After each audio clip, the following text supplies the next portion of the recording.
नमस्कार, आप देख रहे हैं आवाज इंडिया। मैं हूं प्रीति। खबरों की शुरुआत करते हैं, लेकिन सबसे पहले नजर डालते हैं आज की हेडलाइंस पर। ऑपरेशन सिंदूर पर वैश्विक दौरे के बाद पीएम मोदी से आज शाम मिलेंगे सर्वदलीय प्रतिनिधि मंडल के सदस्य। वैष्णो देवी धाम में 20 करोड़ की लागत से हाईटेक सुरक्षा सेंटर की शुरुआत, अब हर कदम पर चौकसी।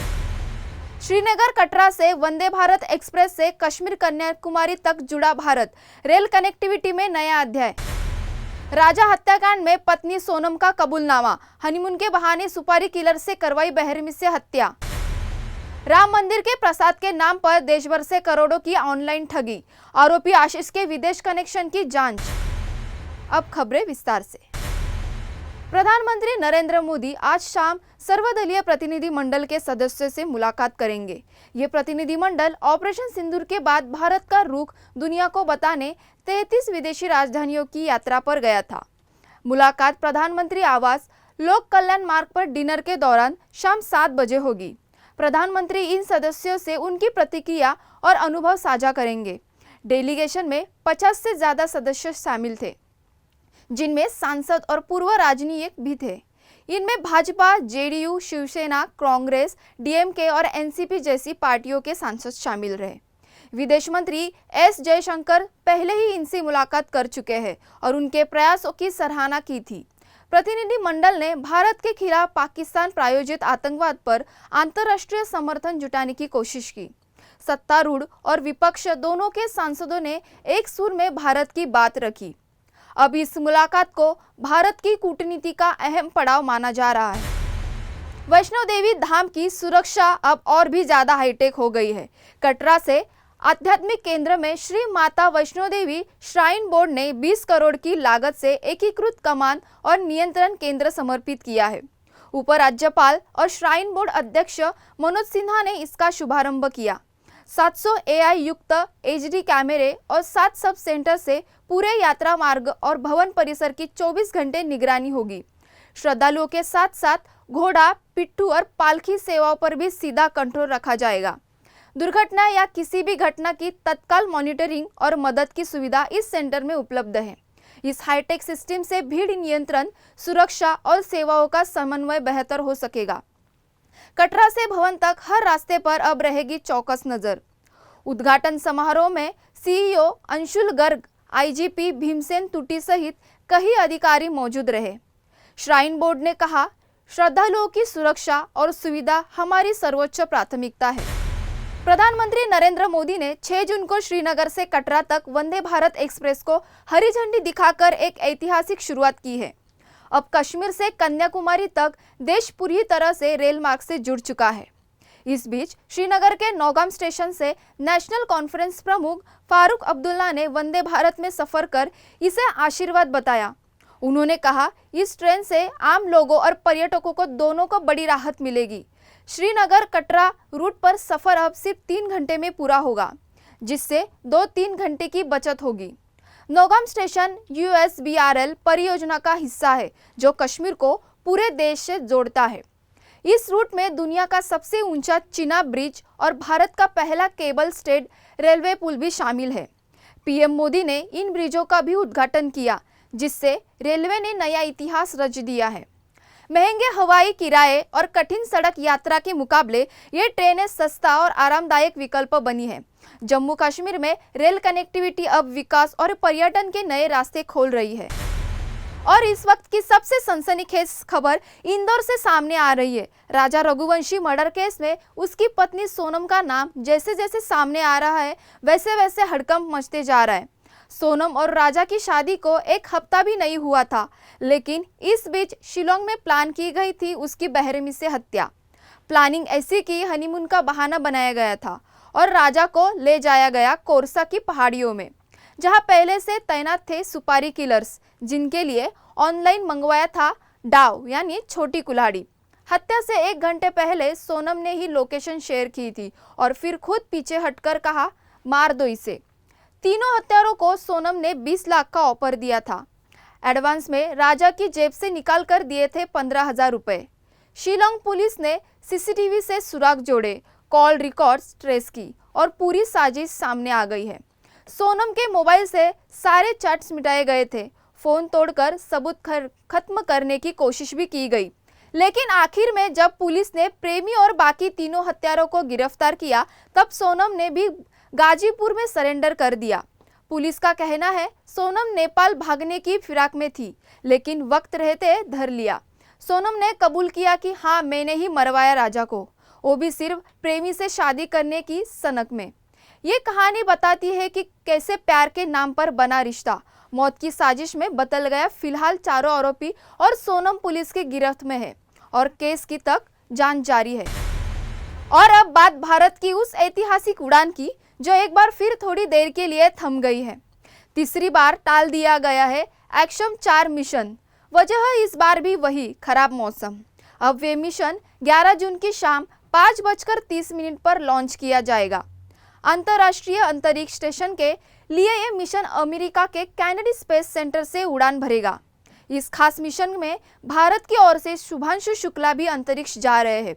शुभांशु बनेंगे ISS पर पहुंचने वाले पहले भारतीय और स्पेस जाने वाले दूसरे। उन्होंने हाल ही में फुल ड्रेस रिहर्सल भी पूरी कर ली है। इसरो अध्यक्ष V नारायण ने भी लॉन्चिंग की नई तारीख की पुष्टि की है। एक्सोम 4 मिशन में 4 देशों के 4 अंतरिक्ष यात्री 14 दिन अंतरिक्ष में बिताएंगे।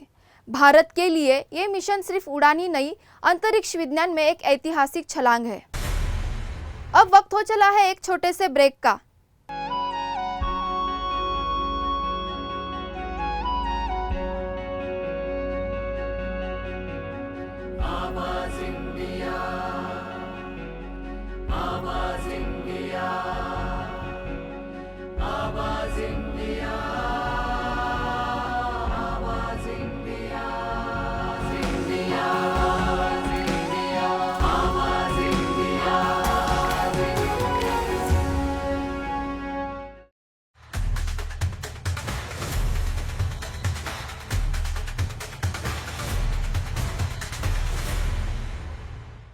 ब्रेक के बाद आवाज इंडिया के दर्शकों का स्वागत है।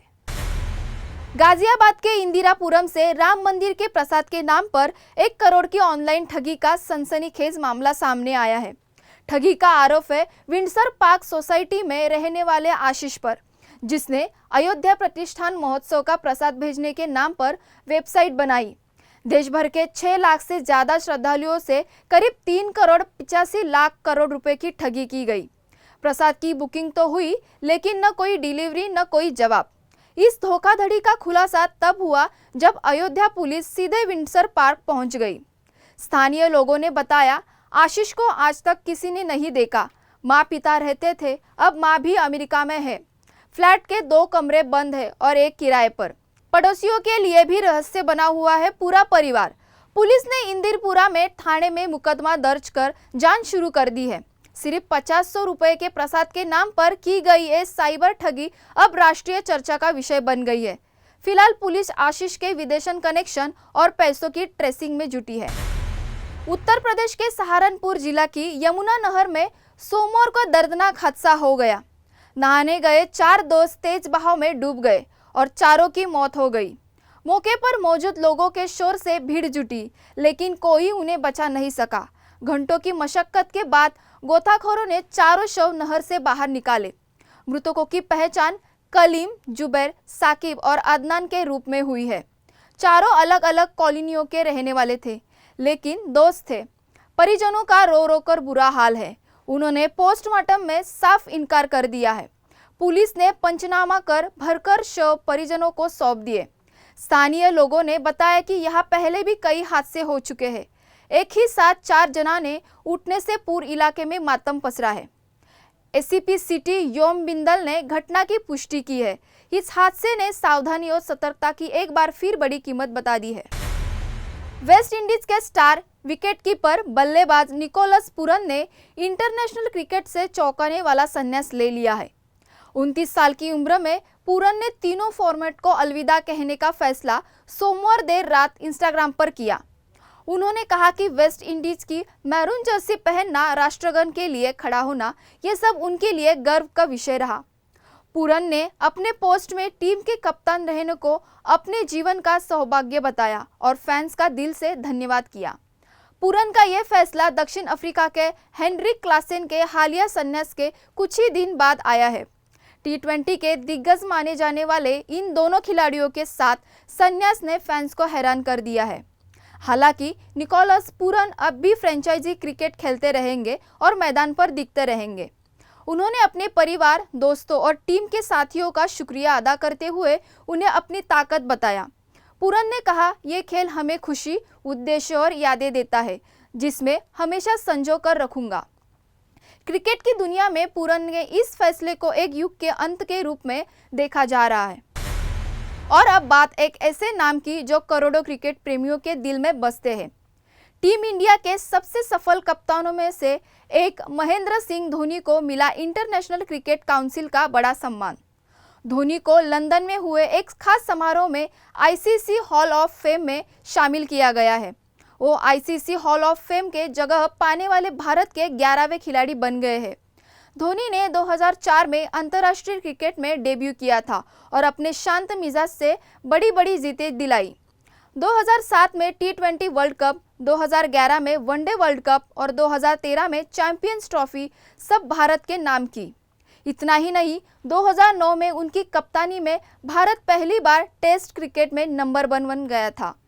आईसीसी ने धोनी की इसी क्रिकेट यात्रा को सम्मानित करते हुए उन्हें इस ऐतिहासिक सूची में जगह दी है।